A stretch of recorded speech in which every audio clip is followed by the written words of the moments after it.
মৃত্যু যখন পিছু নেয় তখন তার কাছ থেকে কোনো উপায় আর বাঁচা যায় না। আর আজকের মুভিটি কিছুটা এইরকমই কাহিনীর উপর। আমি কথা বলছি ফাইনাল ডেস্টিনেশন ব্লাড লাইন্স মুভিটিকে নিয়ে। মুভিটি অনেকটা ইন্টারেস্টিং, তো চলো কিছু সময় ব্যয় করা যাক মুভিটির পিছনে। মুভিটি শুরু হয় 1970 সালে।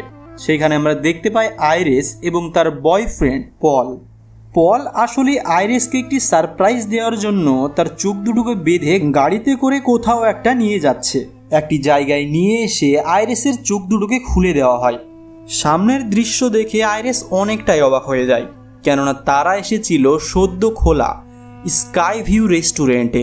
আর এই রেস্টুরেন্টটি আজ পর্যন্ত সব থেকে উঁচুতে স্থাপিত একটি রেস্টুরেন্ট, যেটা কিনা 494 ফিট। আইরিসের খুশি দেখে পলও অনেকটা খুশি হয়ে যায়, কিন্তু আইরিস অনেকটাই নার্ভাস ফিল করছিল, কেননা তার উচ্চতাতে অনেক ভয় লাগতো। তারা ওপরে ওঠার জন্য ভেতরে চলে যায়, কিন্তু বাইরে একটি বাচ্চা ছেলে ঝর্ণার পানির ভেতরে কিছু কয়েন ফেলছিল, যার কারণে সেইখানকার একটি গার্ড এসে তাকে এটা করতে বারণ করে। সে বলে তুমি এটা করো না, কেননা এটা করলে অমঙ্গল হতে পারে। তার কারণেই বাচ্চাটা সেইখান থেকে উঠে চলে যায়। পল এবং আইরিস রেস্টুরেন্টের লিফটে চলে যায়। লিফটের ভেতরে অনেকেই ছিল। সেখানে ছিল রেস্টুরেন্টের একজন মেম্বার। সে অনেকটা এক্সাইটেড ছিল। রেস্টুরেন্টের মেম্বারটি সমস্ত লোকগুলোকে রেস্টুরেন্টের বিভিন্ন বিষয়ে বলছিল। সে বলছিল এই রেস্টুরেন্টটি নির্ধারিত সময়ের 5 মাস আগেই তৈরি হয়ে গিয়েছে। আইরিস এবং পল রেস্টুরেন্টের ভেতরে চলে যায়। সবাই সেখানে অনেক হাসি খুশিতে ছিল, কিন্তু আইরিসের মুখ দেখে আমরা এটা বুঝতে পারছি যে এইখানে কোনো না কোনো এমন দুর্ঘটনা ঘটতে চলেছে যেটা সবার জন্যই ভয়াবহ। আইরিসের মনে এমন কিছু ঘটনার দোলা দেয় যেখানে সে বুঝতে পারছিল যে তার এইখানেই মৃত্যু হবে। তার আশেপাশের যেই সব জিনিসগুলো ছিল সেইগুলো যেন তাকে কিছু বলার চেষ্টা করছে। পল উপরে গিয়ে এই রেস্টুরেন্টের ম্যানেজারকে জিজ্ঞেস করে যে সেই যে টেবিলটি বুক করেছিল সেটি কোথায়। রেস্টুরেন্টের ম্যানেজার বলে যে তারা টেবিল বুক করাই হয়নি। এই বিষয়টির কারণে তাদেরকে ওইখান থেকে চলে আসতে হয় অন্য জায়গায়। আইরিস অনেকটাই নার্ভাস ফিল করছিল, যেই বিষয়টির কারণেই সে ওয়াশরুমে চলে যায়। এরই মধ্যে একজন রেস্টুরেন্টের মেম্বার একটি শ্যাম্পেনের বোতলের মুখ খুলে ফেলে, আর সেই মুখটি প্রেসারের কারণে সেইখানে লাগানো একটি ঝুমুরের সাথে গিয়ে লাগে। সেই ঝুমুর থেকে একটি অংশ খুলে গিয়ে কাচের ওপর পড়ে, আর কাচে কিছুটা ক্র্যাক পড়ে যায়। ডান্স বারে সবাই তো ডান্স করছিল, কিন্তু তার ওজন সহ্য না করতে পেরে বিল্ডিংয়ের জয়েন্টগুলো অনেকটাই নড়ছিল। আইরিস ওয়াশরুমের কাছে গেলে সেইখানেই দেখতে পাই এই রেস্টুরেন্টে আসা একজন সিঙ্গার, যে কিনা তার ছোট্ট ছেলেকে নিয়ে এসেছিল এইখানে। আইরিসের মুখ দেখেই সেই বুঝে ফেলে যে আইরিস প্রেগনেন্ট, আর সে জিজ্ঞেসও করে তাকে। তখন আইরিস বলে যে 2 মাস হলো সে যে প্রেগনেন্ট, এটা সে তার বয়ফ্রেন্ডকে বলেনি।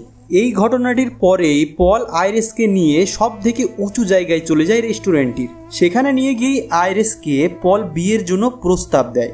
আইরিস অনেকটাই নার্ভাস হয়ে যায় এবং সে পলকে বলে দেয় যে সে প্রেগনেন্ট, কিন্তু পল রেগে না গিয়ে অনেকটাই খুশি হয়ে যায়। পল তখন আইরিসকে একটি রিং পরিয়ে দেয়। রিংটি টাইট তো হচ্ছিল, কিন্তু আইরিস বলে যে ঠিক আছে। সেইখানেই সেই ছোট্ট ছেলেটি ছিল যে কিনা নিচে পানির ভেতর কিছু কয়েন ফেলছিল। সেই একই কাজ সেই উপরে এসেও করছিল, যার কারণে একটি গার্ড এসে তাকে বারণ করে, এত উঁচু থেকে তুমি যদি এইটুকু কয়েনও ফেলো সেটাও কাউকে আঘাত দিতে পারে। বাচ্চা ছেলেটি তার কথা শোনে না আর কয়েনগুলোকে ফেলতে শুরু করে। তখন একটি কয়েন গিয়ে একটি ফ্যানের ভেতর আটকে যায় আর ফ্যানটি বন্ধ হয়ে যায়। অন্যদিকে আমরা দেখতে পাই পল এবং আইরিস সেই ডান্স বারে ডান্স করছিল সবার সঙ্গে। সেইখানে অনেকজনই ডান্স করছিল, যার কারণে সেই কাচের ক্র্যাকটি আস্তে আস্তে বাড়তে শুরু করে। উল্টো দিকে সেই কয়েনটি সেই ফ্যানের ভেতর থেকে বেরিয়ে একটি গ্যাস পাইপের উপরে লাগে, আর গ্যাস পাইপটি ফুটো হয়ে সেইখান থেকে গ্যাস লিক করতে শুরু করে। আইরিস আর পল অনেকটাই খুশি ছিল, কিন্তু কিছুক্ষণ পর আইরিস কিছু একটা অনুভব করতে পারে, আর সেই ডান্স বার থেকে সে আস্তে আস্তে পিছনে সরে যায়। তার পিছনে সরার কিছু সময়ের মধ্যেই সেই কাজটি ভেঙে যায়। তার উপরে থাকা কিছু লোক তখনই সেইখান থেকে নিচে পড়ে যায়। আইরিস তখন পলকে বাঁচানোর চেষ্টা করছিল, কিন্তু কিছুই করতে পারে না সে। পলও সেইখান থেকে পড়ে মারা যায়, আর আইরিসের স্বপ্নটা এইখানেই শেষ হয়ে যায়। আস্তে আস্তে বিল্ডিংগুলো ধসতে শুরু করে, আর সেইখানে একটি লেডির গায়ে আগুন ধরে যায়। গ্যাস লিক করার কারণে সেইখানে ভয়ঙ্করভাবে বিস্ফোরণ ঘটে একটি। আইরিসের সঙ্গে যেই মেয়েটি কথা বলছিল সে তার বাচ্চাটিকে লুকিয়ে সে সেই আগুনে পুড়ে যায়। বিল্ডিং এর এক সাইড ধসে যাওয়ার কারণে সেই বিল্ডিংটি এক সাইডে বাঁকা হয়ে যায়। আর সেই কাজগুলো থাকার কারণে সেইখানে অনেকগুলো মানুষ কিছু সময়ের জন্য তো ঠাঁই পায়, কিন্তু সেই কয়েনটি আবার ওইখানে চলে আসে। কয়েনটি একটি পিয়ানোর উপর গিয়ে পড়ে এবং সেই পিয়ানোটি এই কাজগুলোর ওপর, যার কারণে সেইখান থেকে আরো অনেক মানুষ পড়ে যায়। কিছু কিছু লোক লিফট দিয়ে নামার চেষ্টা করছিল, কিন্তু এতগুলো লোক লিফটে চড়ার কারণে লিফট এই ওজনটি সহ্য করতে পারে না। আর লিফটটি ভেঙে যাওয়ার কারণে তারা সেইখানে পিষে মারা যায়।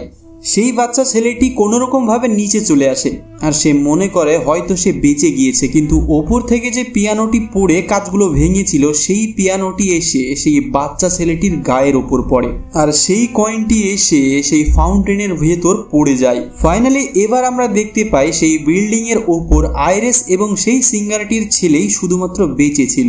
আইরিস তাকে বাঁচানোর চেষ্টা করলেও তারা দুজন পিছলে একটি দেওয়ালে গিয়ে আটকায়।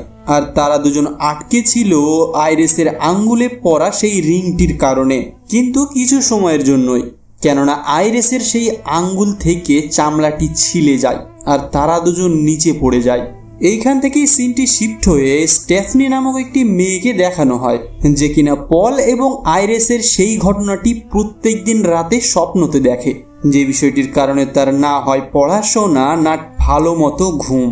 এই বিষয়টি সে তার ফ্রেন্ডকেও বলে, আর সে বলে আইরিস আসলে আমার গ্র্যান্ডমা, আর যাকে আমি কোনোদিন দেখিনি।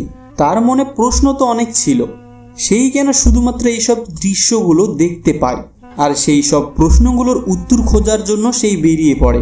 স্টেফনি সে নিজের বাড়ি চলে যায়। সেইখানে আমরা দেখতে পাই তার বাবা এবং তার ভাই চার্লিকে।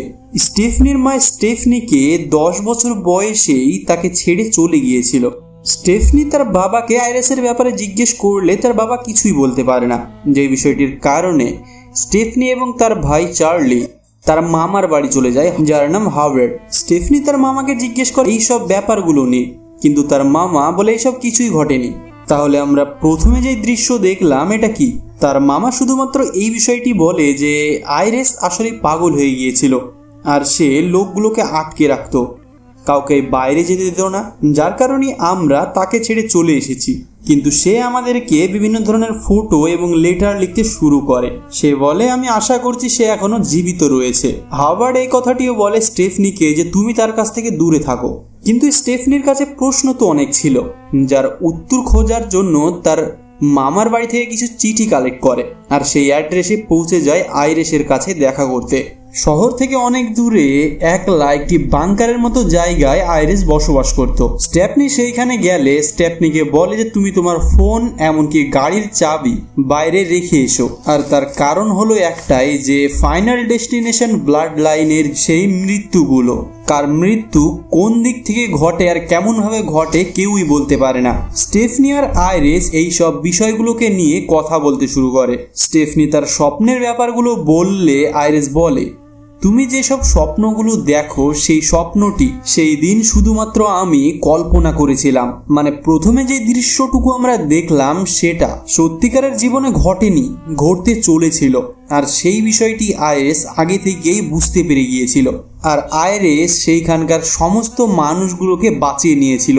আর এই বিষয়টি মৃত্যুর কাছে অতটা পছন্দ ছিল না। মানে মৃত্যু সেই দিন সবাইকে মেরে ফেলতো, কিন্তু আইরিস তাদেরকে বাঁচিয়ে নিয়েছে।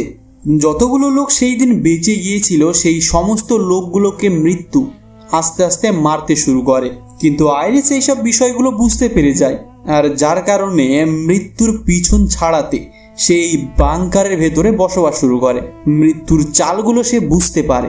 আইরিস যতদিন ধরে বেঁচে আসছে ততদিন ধরে সে এই বিষয়টির ওপর পর্যাপ্তভাবে সময় ব্যয় করে একটি বইও আবিষ্কার করে ফেলে। স্টেফনি এসব কথাগুলো বিশ্বাস করছিল না, কিন্তু আইরিস তাকে এই বইটি নিয়ে যেতে বলে। স্টেফনি সেইখান থেকে বাইরে বেরিয়ে চলে আসে, যার কারণে আইরিসও সেইখান থেকে বাইরে বেরিয়ে আসে। আইরিস জানতো যে সে যদি এই বাংকার থেকে বাইরে বেরিয়ে যায় তাহলে সে নিশ্চয়ই মারা যাবে। আর স্টেফনিকে এই বিষয়টি ভরসা দেওয়ার জন্য সে বাইরেও বেরিয়ে আসে, আর আইরিস সেখানেই মারা যায়। কিছু সময় পরে আমরা দেখতে পাই স্টেফনির মা ফিরে এসেছে। স্টেফনি অতটাও খুশি ছিল না, কেননা 10 বছর বয়সে তাকে ছেড়ে চলে গিয়েছিল তার মা। পরের দিন স্টেফনি বাড়িতেই ছিল, কিন্তু হাওয়ার্ডের বাড়িতে একটি পার্টি চলছিল। সেখানে স্টেফনির মাও যায়। হাওয়ার্ড তাকে বলে যে তুমি আবারও আমাদের পরিবারে জয়েন হয়ে যাও, কিন্তু স্টেফনির মা এই বিষয়টিতে রাজি হয় না। স্টেফনি সেই বইটিকে দেখতে শুরু করে। সেই বইটির ভেতরে বিভিন্ন ধরনের ছবি আঁকা ছিল যে একজন মানুষ কেমনভাবে মৃত্যুবরণ করতে পারে। বইটির ভেতরে অনেকগুলো নিউজ পেপার ছিল। সেই সমস্ত নিউজ পেপারগুলো ছিল স্কাই ভিউ টাওয়ারটিতে যতগুলো লোক বেঁচে ছিল সেই সমস্ত লোকগুলোর ব্লাড লাইনকে মেরে ফেলা। মৃত্যু কাউকেই ছাড়বে না। ফাইনালি আমরা দেখতে পাই আরও একটি বিষয়। সেই পার্টিতে যে বরফগুলো ছিল সেই বরফগুলোর ভেতরে একটি গ্লাসের টুকরো চলে যায়, আর সেই ট্রেম্পোলিনের নিচে কিছু সরঞ্যন্ত্র ছিল ছুচালো। ট্রেম্পোলিনটির ওপর অনেকেই নাচানাচি করছিল, কিন্তু স্টেফনির মা এটি দেখে ফেলে আর সেই সরঞ্যন্ত্রটিকে সরিয়ে দেয়। এর মানে এটাই যে স্টেফনির মাও এই বিষয়টির ওপর কিছু একটি আভাস পেয়েছে। স্টেফনি বুঝতে পেরে গিয়েছিল যে পার্টিতে কেমনভাবে মৃত্যু আসতে পারে, কিন্তু মৃত্যু তার খেলা শুরু করে দেয়। একটি বটল গিয়ে একটি ওয়াটার পাম্পের সুইচের ওপর পড়ে এবং ওয়াটার পাম্প চালু হয়ে যায়। পাইপগুলো ফোলার কারণে সেইখানে সমস্ত টুলগুলো নিচে পড়তে শুরু করে, আর সেই বরফের ভেতরে কাচের টুকরো যেটি ছিল সেটি নিচে পড়ে যায়, যে বিষয়টির কারণে সেটি হাওয়ার্ডের পায়ে ঢুকে পড়ে।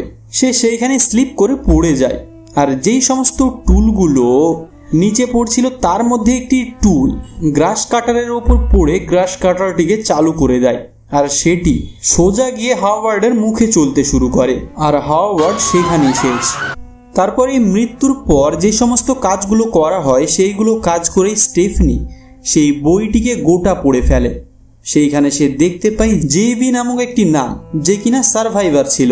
স্টেফনি সেই বইয়ের ভেতরে সমস্ত কাগজগুলোকে একটি বোর্ডের ওপর অ্যারেঞ্জ করে ফেলে এবং তার পরিবারকে সে এই সব বিষয়গুলো বলতে শুরু করে যে মৃত্যু কিভাবে তাদের সবাইকে মেরে ফেলবে, কেননা আমাদের এই পৃথিবীতে জন্মানোর কথাই ছিল না। যেহেতু আইরিস মৃত্যুকে ধোঁকা দিয়েছে তার কারণে আমরা আজ এখানে রয়েছি, আর যার কারণে মৃত্যু সবাইকে মেরে ফেলবে। তার পরিবার এই বিষয়টিকে তেমন ভাবে নেয় না। পরের সিনটিতে আমরা দেখতে পাই এরিককে, যে কিনা হাওয়ার্ডের বড় ছেলে ছিল। তার পিতার মৃত্যুর কারণে সে তার হাতে একটি ট্যাটু আঁকাচ্ছিল। মিউজিক চলার কারণে সেইখান থেকে একটি বোতল নিচে পড়ে যায় একটি কেমিক্যাল বোতলের ওপর। তার কিছুক্ষণ পরে ফ্যানের একটি তার ছিঁড়ে গিয়ে এরিকের নাকে আটকে যায়। এরিক এই বিষয়টিকে ছোটানোর চেষ্টা করেছিল, কিন্তু ততক্ষণে সেই কেমিক্যালটিতে আগুন ধরে যায়। পরের দিন সকালে স্টেফনি তার ভাইকে বলে যে এরিককে বাঁচানো দরকার আমাদের, কিন্তু স্টেফনি গিয়ে দেখে যে এরিকের কিছুই হয়নি, কেননা সেইখান থেকে সে কোনো রকম ভাবে বেঁচে যায়। স্টেফনি এরিককে বলে যে তুমি সাবধানে থাকো, কেননা মৃত্যু কখন কোন দিক থেকে আসবে তুমি বুঝতেই পারবে না। সেইখানে জুলিয়াও আসে। জুলিয়াও এই সব ব্যাপারগুলো হেসেই উড়িয়ে দিচ্ছিল। সে মনে করছিল এই সব বিষয়গুলো শুধুমাত্র একটি হাদসা। জুলিয়া হাঁটতে শুরু করে, কিন্তু তখনই একটি বল এসে জুলিয়াকে লাগে আর সে ডাস্টবিনের ভেতরে পড়ে যায়। আর একটি গাড়ি এসে সেই ডাস্টবিনটিকে তুলে ফেলে আর পিছনে রেখে দেয়। আসলে এই গাড়িটি নোংরাগুলোকে চেপে ছোট করে ফেলে। তার মানে এটাই যে জুলিয়াও এবার শেষ হয়ে যাবে।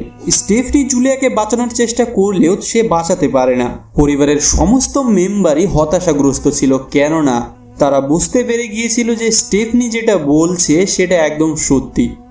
স্টেফনি তখন বলে যে আমি যে বিষয়টি জানতাম আর যেই প্ল্যানটি করেছিলাম মৃত্যুর হাত থেকে বাঁচার জন্য, হয়তো সেই প্ল্যানটি মৃত্যু জেনে নিয়েছে আর তার কারণে সে তার উদ্দেশ্যটি পাল্টে ফেলেছে। এবার মৃত্যু যখন তখন যাকে তাকে মারতে পারে। তখন এরিকের মা বলে যে না, মৃত্যু তার লাইন অফ বদলায়নি, কেননা এরিক হাওয়ার্ডের ছেলেই না। আমার এক জায়গায় অ্যাফেয়ারের কারণেই এরিক হয়েছিল। যেহেতু এই বংশের ভেতর এরিকের নাম নেই, তার কারণে হয়তো এরিক বেঁচে গিয়েছে এই হাদসা থেকে, মৃত্যুর হাত থেকে। মানে জুলিয়া আর ববিজি ছিল হাওয়ার্ডের ছেলে মেয়ে। এবার ছিল ববসের পালা।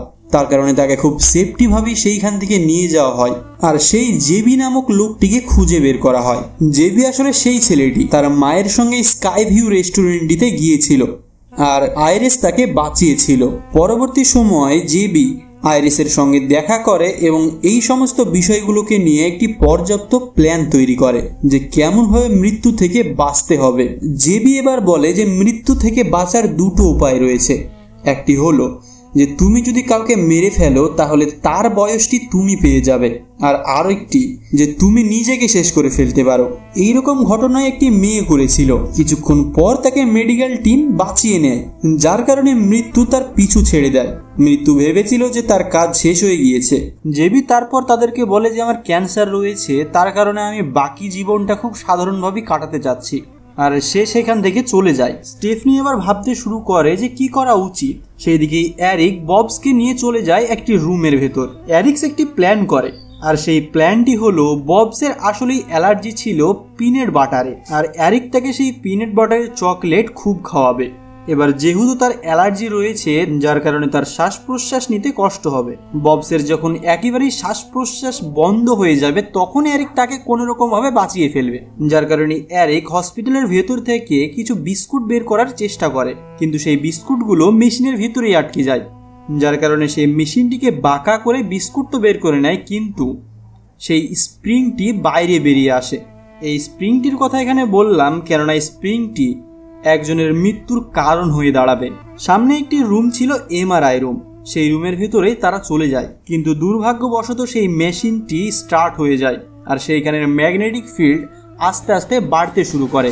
এরিকের বডিতে যে সমস্ত লোহার রিংগুলো লাগানো ছিল সেইগুলো তার বডি থেকে ছিঁড়ে সেই মেশিনটির ভেতরে ঢুকে যায়।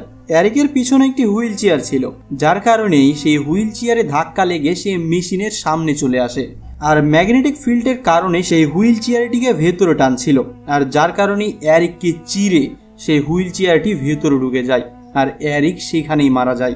ববস তখনও বেঁচে ছিল, কিন্তু সেই মেশিনের সামনে আসলে একটি নার্স সেই দরজাটি খুলে দেয়, আর সেই মেশিনে লাগানো স্প্রিংটি দরজার সামনে দিয়ে এসে ববসের মাথা চিরে ঢুকে যায়, আর ববসও সেখানেই মারা যায়। স্টেফনি অনেকটাই দুঃখ প্রকাশ করে এবং সে তার মা এবং ভাইয়ের সঙ্গে কিছু কথাবার্তা বলে। যদি আমরা আইরিস যেখানে থাকতো সেইখানে চলে যেতাম তাহলে হয়তো আমরা বেঁচে যেতাম। তখন স্টেফনির মা বলে যে আমি থাকবো সেই রুমে, তাহলে তোমরা মৃত্যুর হাত থেকে বেঁচে যেতে পারো। তারা সেই বাংকারে যাওয়ার উদ্দেশ্যে রওনা দেয়। তখন আমরা সেই কয়েনটিকে দেখতে পাই। সেই কয়েনটি একটি লেডি তুলে নেয়। বাংকারের সামনের দরজাটি বন্ধ ছিল, যার কারণে স্টেফনি তার গাড়ি দিয়ে ভেঙে ভিতরে ঢুকে পড়ে, কিন্তু সেইখানে লাগানো ছিল ইলেকট্রিক পোল, আর যার কারণে সেইখান থেকে স্পার্ক হতে শুরু করে। স্টেফনি তখন তার মা এবং ভাইকে বলে যে তোমরা ভেতরে চলে যাও, কেননা স্টেফনির সিট বেল্টটি কোনোরকম ভাবে আটকে পড়েছিল। স্টেফনির মা এবং ভাই দরজার সামনে গেলে ইলেকট্রিকের পোলের সেই স্পার্ক গিয়ে একটি গ্যাস সিলিন্ডারের ওপর পড়ে, আর সেই বাড়িটি বিস্ফোরণ হয়ে উড়ে যায়। সেইখানে একটি ছোট্ট পুকুর ছিল। স্টেফনির গাড়িটি উল্টে স্টেফনি পানির নিচে চলে যায়, আর স্টেফনির মা সেইখানে লাগানো একটি ইলেকট্রিক পোল পড়ে মারা যায়। চার্লি তার বোনকে যেমন তেমন ভাবে বাঁচিয়ে তো নেয়, কিন্তু স্টেফনি অজ্ঞান অবস্থায় ছিল। সে কোনোরকম ভাবে তার বোনকে বাঁচিয়ে নেয়। চার্লি মনে করেছিল যে তার বোন মারা গিয়েছে, আর সে তার বোনকে আবারও জীবিত করেছে, মানে তারা মৃত্যুর যেই সার্কেলটি ছিল সেটি ভেঙে দিয়েছে। কিছুদিন পর চার্লি তার বোনকে নিয়ে তার ফ্রেন্ডের বাড়িতে যায়, যেই মেয়েটির আজ বার্থডে ছিল। সেইখানেই আমরা দেখতে পাই সেই কয়েনটি, যে কয়েনটি এতক্ষণ পর্যন্ত সমস্ত মৃত্যুর পিছনে রয়েছিল। সেই কয়েনটি ছিটকে একটি ট্রেন লাইনের ট্র্যাকে যেয়ে আটকে যায়। চার্লির ফ্রেন্ডের বাবা একজন ডক্টর ছিল, এবং সেই ডক্টরটি বলে যে তুমি নাকি তোমার বোনকে বাঁচিয়েছো। তখন চার্লি বলে হ্যাঁ, সে মারা গিয়েছিল এবং তাকে আমি বাঁচিয়েছি। কিন্তু ডক্টরটি বলে যে সে আসলে মারা যায়নি, সে শুধুমাত্র বেহোশ হয়েছিল। এবার এই কথাটি শুনে তারা দুজনই বুঝতে পেরে গিয়েছিল যে মৃত্যুকে তারা ধোঁকা দিতে পারেনি। তারা বুঝতে পেরে গিয়েছিল যে মৃত্যু তাদের পিছু নিয়েছে। তখন তারা কিছু তো একটি বুঝতে পারে, যে সব বিষয়গুলো তারা আগেই কল্পনা করতে পারত। সেই ট্র্যাকটি দিয়ে তখন একটি ট্রেন আসে, আর সেই কয়েনটি ট্র্যাকের মধ্যে থাকায় ট্রেনটি তার ট্র্যাক থেকে নেমে যায় আর সোজা স্টেফনি এবং চার্লির দিকে যায়। তারা দুজন অনেক জোরে ছুটলে তারা মনে করেছিল তারা হয়তো বেঁচে গিয়েছে, কিন্তু ট্রেনের পিছনের যেই বগিগুলো ছিল তার মধ্যে ছিল বড় বড় কাঠের টুকরো। সেই সমস্ত কাঠের টুকরোগুলো উড়ে এসে স্টেফনি এবং চার্লির গায়ের ওপরে পড়ে, যার কারণে তারা সেইখানেই মৃত্যুবরণ করে। আসলে তোমরা যদি এই সিনটি দেখে থাকো তাহলে বুঝতে পারবে এটা কতটা ভয়ানক। আর তারপরই এই মুভিটি এইখানেই শেষ হয়ে যায়। তো মুভিটি তোমাদের কেমন লাগলো? আশা করছি ভালোই লেগেছে। তো ভিডিওটির জন্য একটা লাইক এবং কমেন্ট তো আশা করতেই পারি তোমার কাছ থেকে। আর হ্যাঁ, এর আগে আমি একটি মুভি এক্সপ্লেন করেছি যার নাম সেলাম। সেই মুভিটিও অনেকটাই ভয়ানক, চাইলে তোমরা দেখতে পারো, ডিসক্রিপশনে লিঙ্ক দেওয়া রয়েছে। আর হ্যাঁ, চ্যানেলটিকে সাবস্ক্রাইব করে রাখো এই ধরনের ভিডিওগুলো দেখার জন্য। তো দেখা হচ্ছে পরের ভিডিওতে, ততক্ষণের জন্য বাই।